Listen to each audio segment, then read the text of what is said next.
이제 하나님 말씀을 보겠습니다. 신명기 12장 13절에서 32절 말씀 우리가 함께 교독하겠습니다. 당신들은 당신들이 택한 아무 곳에서나 번제를 드리는 일이 없도록 조심하십시오. 주님께서 당신들의 지파 가운데서 한 곳을 택하실 터이니 그곳으로 가서 번제를 드리고 내가 당신들에게 명령한 다른 모든 것을 지키십시오.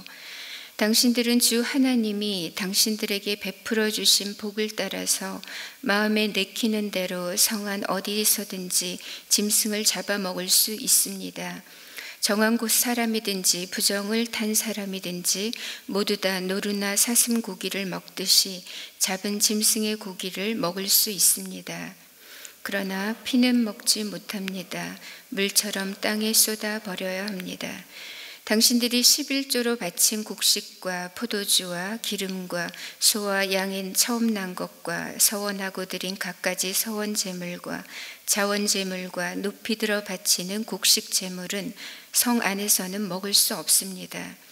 그것은 주 당신들의 하나님이 택하신 곳으로 가지고 가서 주 당신들의 하나님을 앞에 모시고 먹도록 하십시오.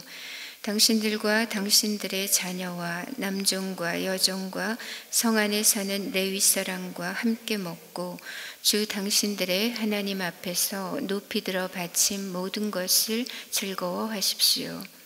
부디 당신들은 그 땅에 사는 동안에 레위 사람을 저버리지 않도록 하십시오. 주 당신들의 하나님이 당신들에게 약속하신 대로 당신들의 땅의 경계를 넓혀주신 뒤에 당신들이 고기 생각이 나서 고기를 먹겠다고 하면 당신들은 언제든지 마음껏 고기를 먹을 수 있습니다.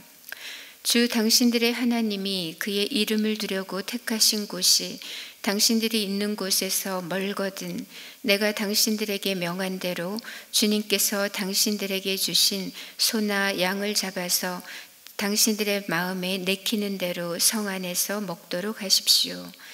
정한 사람이든지 부정을 탄 사람이든지 모두 다 노루나 사슴고기를 먹듯이 성 안에서 잡은 그 고기를 먹을 수 있습니다. 그러나 어떤 일이 있어도 피는 먹어서는 안 됩니다. 피는 생명이고 생명을 고기와 함께 먹어서는 안 되기 때문입니다. 피는 먹지 못합니다. 물처럼 땅에 쏟아버려야 합니다. 그것을 먹어서는 안 됩니다. 당신들이 주님 보시기에 바른 일을 하여야 당신들과 당신들의 자손도 잘 될 것입니다. 그러나 당신들이 바치고자 하는 거룩한 제물이나 서원 제물만은 주님께서 택하신 그곳으로 가지고 가야 합니다. 당신들이 번제를 드릴 때에는 고기와 피를 주 당신들의 하나님의 제단에 드리십시오. 그리고 당신들이 바친 제물의 피는 주 당신들의 하나님의 제단 곁에 붓고 고기는 당신들이 먹도록 하십시오. 내가 당신들에게 명하는 이 모든 말을 잘 들어서 지키고 또 주 당신들의 하나님 앞에서 성과 의를 행하면 당신들뿐만 아니라 당신들의 자손도 영원토록 복을 받을 것입니다. 주 당신들의 하나님은 당신들이 들어가서 차지하려는 곳에 사는 민족들을 당신들 앞에서 없애버리실 것이며 당신들은 그들이 살던 땅을 차지하고 그곳에서 살게 될 것입니다. 그들이 당신들 앞에서 멸망한 뒤에 당신들이 그들의 종교적인 관습을 따르다가 올무에 걸리는 일이 없도록 조심하십시오. 이 민족들이 자기들의 신들을 어떻게 섬겼을까? 나도 한번 그렇게 해보았으면 좋겠다 하면서 그들의 신들을 섬기는 일이 없도록 하십시오. 당신들은 주 당신들의 하나님을 섬길 때에 이방 민족들이 그들의 신들을 섬기는 방식으로 섬겨서는 안 됩니다. 주님께서는 그들이 신들을 섬길 때에 사용하는 모든 의식을 싫어하시고 역겨워하십니다. 그들은 자기들의 아들이나 딸마저도 불에 살라 신에게 바칩니다. 당신들은 내가 당신들에게 명한 이 모든 것을 지키고 거기에 한마디도 더하거나 빼서는 안 됩니다. 아멘. 어제 말씀에 이어서 오늘 우리가 함께 나눌 말씀의 주제도 어떻게 하나님을 예배할 것인가 하는 것입니다. 하나님은 십계명 서두에서 나 외에는 다른 신들을 내게 두지 말라고 하셨고, 또 그 어떤 우상도 만들지 말고 그것들에 절하지 말며 섬기지 말라고 하셨습니다. 오늘 본문은 바로 그 십계명의 1, 2계명에 관련된 말씀으로 육식에 관한 시행 세치까지 함께 말씀하고 계십니다. 먼저 육식에 관한 문제를 정리하자면, 하나님은 이스라엘 백성들이 그 가나안 땅에 들어가서 정착한 뒤로는 고기는 성안 어디에서든지 또 언제든지 편안하게 잡아먹을 수 있다라고 말씀하십니다. 그것도 정결한 사람이든 부정한 사람이든지 막론하고 하나님께서 주신 복을 따라서 누구든 내키는 대로 이제 도축해서 고기를 먹을 수 있다고 하셨습니다. 그러나 그때도 엄히 금하신 내용이 하나 있는데, 그것은 짐승의 피를 먹는 문제였습니다. 하나님은 짐승의 피는 절대로 먹어서는 안 되고 땅에 물처럼 다 쏟아버리라고 하셨습니다. 당시 고대 근동 지역에 살던 많은 이방 민족들은 종종 피를 먹었습니다. 그들은 그렇게 함으로써 자신의 그 생명력을 북돋을 수 있다고 생각했고, 또 그들의 신들과 연합하는 하나의 방편으로 믿었던 것입니다. 하지만 하나님께서는 이 피를 먹는 것에 대해서 엄하게 금지하셨습니다. 피는 생명 자체이고 모든 생명은 창조주 하나님께 속한 것입니다. 그렇기 때문에 피를 먹는 것은 곧 생명을 먹는 것이고 생명의 주인이신 하나님의 주권을 침해하는 것으로 간주되었습니다. 그렇다면 가나안에 들어간 이후에 이스라엘 백성들은 어떻게 제사를 드려야 했을까요? 첫 번째로 그들은 하나님께서 지정하신 특정 장소에서만 예배해야 했습니다. 앞서 언급되었듯이 가나안에 들어간 이스라엘 백성들은 언제 어디서나 그들이 원하는 대로 고기를 먹을 수가 있었습니다. 하지만 하나님께 올려드리는 이 번제는 달랐죠. 짐승을 잡아서 하나님께 태워서 올려드리는 이 번제로 드릴 때는 그들은 그 짐승을 아무 데서나 잡거나 또 아무 데서나 제사할 수가 없었던 겁니다. 바로 그 말씀이 앞서 5절과 11절에도 나왔고, 오늘 본문에서도 13절, 14절, 18절, 26절에서 계속 반복적으로 말씀하고 계십니다. 즉 이스라엘 백성들이 하나님께 소나 양을 잡아서 번제로 드릴 때는 반드시 하나님께서 이스라엘 지파들 가운데 선택하신 특별히 지정된 그 한 장소에서만 드려야 했습니다. 그때에도 물론 제물의 피는 절대 먹을 수 없다고 하셨고, 피는 제단 곁에 부으라고 하셨죠. 하지만 고기는 너희가 먹으라 이렇게 말씀하셨습니다. 이렇게 하나님께서 지정하신 특정 장소에서만 제물을 드리라는 이 말씀은 비단 번제에만 국한된 것도 아닙니다. 즉 다른 제사 제물들도 하나님께 드릴 때는 반드시 하나님께서 정하신 그 한 곳에서 드려야 했습니다. 바로 그 내용이 17절의 말씀입니다. 즉 11조로 바친 곡식, 또 갖가지의 서원 제물들, 자원 제물들, 곡식 제물들도 번제와 똑같이 하나님께서 지정하신 곳에서 제사 드려야만 했고, 또 그곳에서 하나님을 모시고 하나님 앞에서 먹을 수가 있었습니다. 그러니까 가나안 정착 후에 이 제사법에서 정말 중요한 것은 반드시 하나님께서 지정하신 한 성소, 즉 단일한 중앙 성소에서만 예배해야 했다는 것입니다. 그렇다면 이스라엘 지파들 가운데 하나님께서 특별히 예배 장소로 택하신 곳은 어디였을까요? 그 특정 장소는 다윗 시대 이전까지는 그 실로의 회막이었고, 다윗 시대 이후로는 다윗성의 회막과 예루살렘 성전이었습니다. 그런데 우리 그리스도인들에게도 하나님께서 지정하신 특별한 성소가 있습니다. 그 성소는 하나님께서 마련하신 유일하고도 영원한 중앙 성소인데, 그곳은 바로 예수 그리스도 안에서입니다. 우리는 오직 예수 안에서만 하나님께서 기뻐 받으시는 온전한 예배를 드릴 수가 있습니다. 예수님은 우리의 영원한 속죄 제물인 동시에 영원한 대제사장이 되시고 또 영원한 중보자, 영원한 중앙 성소가 되십니다. 그러므로 우리는 예수님의 대속의 피를 믿는 믿음으로 하나님 앞에 담대히 나아갈 수가 있습니다. 하나님께서 인정하시는 참된 예배자는 오직 예수 안에서 예배하는 자이고 예수님을 통해서 예수 이름으로만 예배하는 자인 것입니다.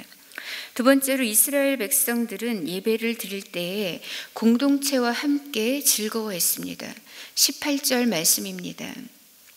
그것은 주 당신들의 하나님이 택하신 곳으로 가지고 가서 주 당신들의 하나님을 앞에 모시고 먹도록 하십시오. 당신들과 당신들의 자녀와 남종과 여종과 성 안에 사는 레위 사람과 함께 먹고 주 당신들의 하나님 앞에서 높이 들어 바친 모든 것을 즐거워하십시오. 부디 당신들은 그 땅에 사는 동안에 레위 사람을 저버리지 않도록 하십시오. 이렇게 말씀하십니다. 앞서 하나님은 반드시 하나님께서 정하신 그 한 곳에서 예배하고 제물을 먹으라고 하십니다. 그러면서 하나님께서 당신들의 모든 일에 복 주신 것을 생각하면서, 즉 하나님께 감사하면서 예배하고 또한 가족들과 함께 즐거워하라고 하십니다. 또 오늘 18절에서도 하나님은 하나님께서 정하신 그곳에서 하나님을 모시고 제물을 먹을 때 당신들은 당신들의 자녀와 함께 먹고 또 당신들의 남종과 여종들도 함께 먹으라고 하십니다. 뿐만 아니라 성 안에 살고 있는 레위인들과도 함께 먹고 즐거워하라고 말씀하세요. 여기서 우리는 하나님께서 우리에게 원하시는 예배는 단지 개인적인 차원에만 머물지 않다는 것을 알게 됩니다. 하나님께서 기뻐하시는 예배는 공동체적이어야 하고 또 그 예배 속에는 하나님을 향한 감사와 기쁨이 가득한 축제가 되어야 한다는 겁니다. 예수님은 우리에게 기도를 가르쳐 주실 때 하늘에 계신 우리 아버지여 이렇게 부르게 하셨습니다. 우리는 각자가 개인적으로 또 인격적으로 예수님을 영접해서 믿음을 가지게 되고 거듭남으로 하나님의 자녀가 됩니다. 그러나 동시에 우리가 예수 안에 부름받은 그때부터 우리는 예수 안에서 영적인 한 가족이 된다는 사실입니다. 곧 하나님을 아버지로 모시는 하나님 나라의 한 식구가 되는 거죠. 그래서 믿는 사람들의 무리인 교회는 그 태생부터가 공동체적입니다. 따라서 교회 공동체를 떠나서는 온전한 신앙생활 자체가 불가능하고 또 하나님을 기쁘시게 하는 성도가 될 수 없는 거죠. 이 영적 공동체 안에는 직계 가족을 넘어서서 심지어는 종들까지 포함되었습니다. 그것도 남종뿐만 아니라 여종까지도 포함되었죠. 이것은 하나님 나라에서는 그 어떤 신분의 차이도 없고 성별의 차이도 없음을 말씀합니다. 예수 안에서는 유대인도 이방인이 없고 남자도 여자도 차별이 없는 것입니다. 아울러 하나님은 특별히 레위 지파를 반드시 기억하고 챙겨야 한다고 강조하십니다. 하나님께서는 레위 지파를 특별히 지명하셨죠. 그들로 언약궤를 매게 하셨고 또 전적으로 하나님을 섬기는 일을 이제 맡기셨습니다. 또한 하나님의 이름으로 백성들을 축복하게 하셨죠. 그러나 다른 여타 다른 지파들과는 달리 그들에게는 따로 땅을 기업으로 주지 않으셨습니다. 이스라엘 지파들 사이에 들어가서 살도록 하셨죠. 하지만 하나님은 친히 하나님 자신이 그들의 기업이 되겠다 이렇게 말씀하시면서 이스라엘 백성들로 하여금 11조를 통해서 레위인들의 생계를 책임지게 하셨습니다. 그러므로 레위인들을 소외시키거나 등한시하는 문제는 결코 작은 문제가 아니었던 거죠. 레위인들을 돌보는 것은 해도 되고 안 해도 되는 그런 선택의 문제가 아니었습니다. 하나님은 레위인들을 부디 저버리지 말라고 잘 챙기라고 강조하셨습니다. 그러므로 레위인들을 어떻게 대우하는가 이 문제는 곧 이스라엘의 영적인 문제였고 그들이 하나님의 말씀에 순종하는지 그렇지 않은지의 척도가 되었습니다.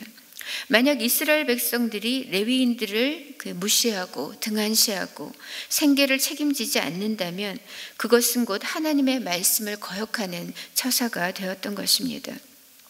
그러므로 지금도 우리가 복음 사역자들을 어떻게 처우하는가, 이 문제는 우리 공동체의 경건의 척도와 또 영적인 성숙도를 보여주는 것이고 하나님과의 관계성을 말해주는 바로미터가 되는 것입니다. 마지막으로 하나님을 예배할 때 우리는 세상의 방식을 따라서는 안 됩니다. 30절 말씀을 함께 보겠습니다. 그들이 당신들 앞에서 멸망한 뒤에 당신들이 그들의 종교적인 관습을 따르다가 올무에 걸리는 일이 없도록 조심하십시오. 이 민족들이 자기들의 신들을 어떻게 섬겼을까? 나도 한번 그렇게 해보았으면 좋겠다 하면서 그들의 신들을 섬기는 일이 없도록 하십시오. 당신들은 주 당신들의 하나님을 섬길 때 이방 민족들이 그들의 신들을 섬기는 방식으로 섬겨서는 안 됩니다. 주님께서는 그들이 신들을 섬길 때에 사용하는 모든 의식을 싫어하시고 역겨워하십니다. 그들은 자기들의 아들이나 딸마저도 불에 살라 신에게 바칩니다. 예전에 어떤 자매가 혼자 교회에 등록을 했습니다.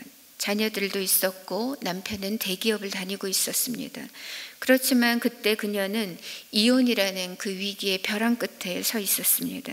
자신의 상황이 너무 불안하고 불리하다 보니까 교회를 찾아온 겁니다.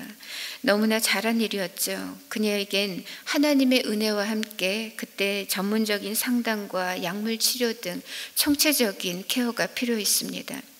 목자님께서 그녀의 좋은 멘토가 되어서 정성껏 돌봐줬습니다. 그런데 그녀의 삶이 그 다람쥐 쳇바퀴 돌듯이 전혀 변화가 없는 겁니다. 개선이 되지 않는 거죠. 아니, 점점 더 수렁 속으로 빠져들어가는 것 같았습니다. 목자님과 저를 만나면은 앞으로 말씀대로 살겠다, 또 권면들을 따르겠다, 그렇게 철석같이 약속을 해놓고도 그것을 지키지 않았죠. 나중에 알고 보니까 정작 돌아가서는 믿음으로 사는 것이 아니라 하나님만 바라보는 것이 아니라 아는 언니와 함께 점집을 다녔던 것입니다. 그렇게 하면 안 된다고 여러 번 주의를 주었던 기억이 있습니다. 그 일은 하나님께서 가장 싫어하시는 일이라고 말해 주었던 겁니다. 하나님께서 가장 역겹게 여기시는 그런 일을 행하면서 하나님께 복을 받을 수는 없는 노릇이죠. 이것은 바람에 나는 겨와 같은 삶인 것입니다. 하나님은 우리에게 순전하고 정결한 믿음을 원하십니다. 하나님과 우리 사이에는 그 어떤 우상도 개입할 수 없고 또 하나님이 그것을 용납하지 않으십니다. 하나님은 인격적인 분이시고 그분의 사랑은 질투하는 사랑이기 때문입니다. 그러므로 우리는 하나님만을 섬기고 사랑해야 할 뿐 아니라 하나님의 법도를 따라서 하나님을 섬겨야 합니다. 즉 말씀을 따라서 하나님을 예배해야 한다는 겁니다. 이 사실이 너무나 중요했기 때문에 하나님은 이스라엘 백성들이 가나안에 들어가기 전부터 미리 강하게 경고하고 계신 거죠. 너희가 그 땅에 들어갔을 때 가나안의 그 종교적인 관습들을 따라서는 안 된다. 그것에 대해서 궁금하게 여겨서도 안 되고 그들의 신을 섬겨서도 안 된다고 말씀하십니다. 하나님은 가나안의 신들을 섬기는 것과 그들의 그 모든 종교적인 의식들을 미워한다고 하시고 역겹게 여긴다고 말씀하십니다. 특별히 가나안의 종교적 관습 가운데 이 몰렉에게 자기의 자녀를 불살라 바치는 악습이 있었습니다. 그래서 이미 레위기 20장 2절에서 하나님께서 이렇게 말씀하셨습니다.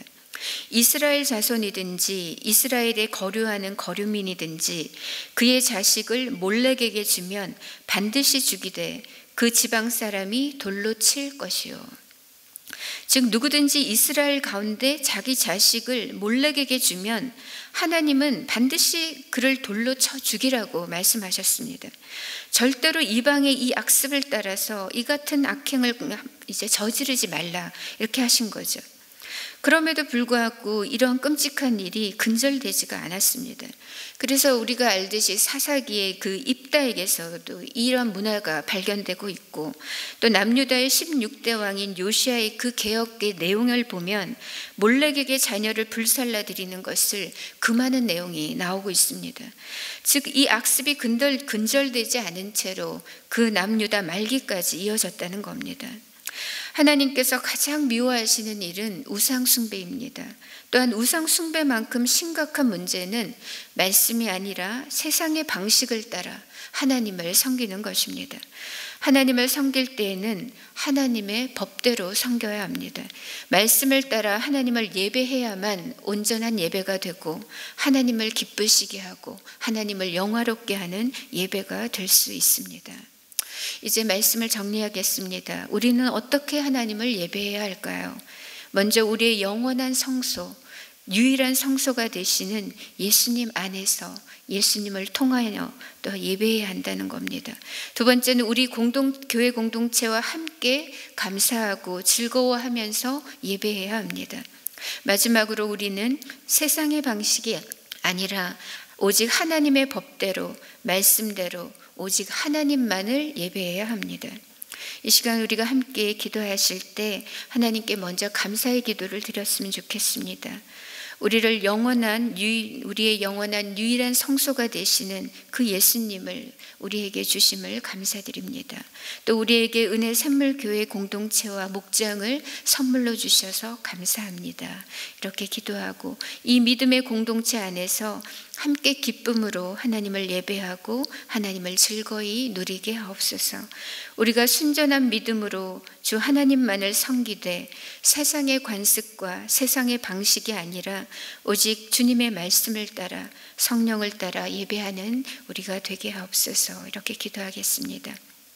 그리고 오늘은 우리 교회를 위해 기도하는 날입니다. 우리 은혜샘물 교회 공동체가 주의 말씀을 따라 예수 안에서 온전히 주님을 예배하는 교회, 하나님의 기쁨이 되어서 열방 가운데 주의 이름을 높이고 주님을 영화롭게 하는 교회 되게 하옵소서.